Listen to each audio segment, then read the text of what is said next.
నమస్తే. సీఎం జగన్మోహన్ రెడ్డి గారు జూన్ 9న విశాఖపట్నంలో ప్రమాణ స్వీకారం అంటున్నారు. అయితే ముందు గెలవాలి కదా, గెలిస్తే ప్రమాణ స్వీకారం. ఒకవేళ ఈ ఎన్నికల్లో జగన్మోహన్ రెడ్డి గారే కనుక గెలిస్తే ఈయన దేశానికే దిక్సూచి అవుతాడు, ఒక ఆదర్శవంతంగా ఉంటాడు. ఎందుకంటే 3 పార్టీలు కలిసి ప్రభుత్వ వ్యతిరేకత ఉన్నప్పటికీ కూడా గెలిస్తే మటుకు ఈయన ఆదర్శంగా ఉంటాడు.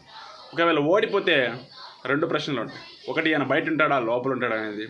రెండోది, ఈయన పార్టీ కార్యకర్తలు, నాయకులు, ముఖ్యంగా నాయకులు, ఎప్పటి నుంచో రాజశేఖర రెడ్డి మరణాంతరం ఈయంతో క్యారీ అయిన వాళ్ళందరూ ఈయంతనే ఉంటారా, లేదా కేసులకు భయపడి బీజేపీ టీడీపీలోకి వెళ్ళిపోతారా అనేది మనం చూడాల్సిన అంశం. ముందైతే గెలవాలి, గెలిచిన తర్వాత ప్రమాణ స్వీకారం. అయితే ఇది కాన్ఫిడెంటా, ఓవర్ కాన్ఫిడెంటా వైసీపీ నాయకులు నాకైతే అర్థం కావట్లేదు. కాన్ఫిడెంట్ అంటే మాత్రం ఒకవేళ జస్ట్ ఒక 100 సీట్లు ఏమైనా గెలిచే అవకాశం ఉండొచ్చు.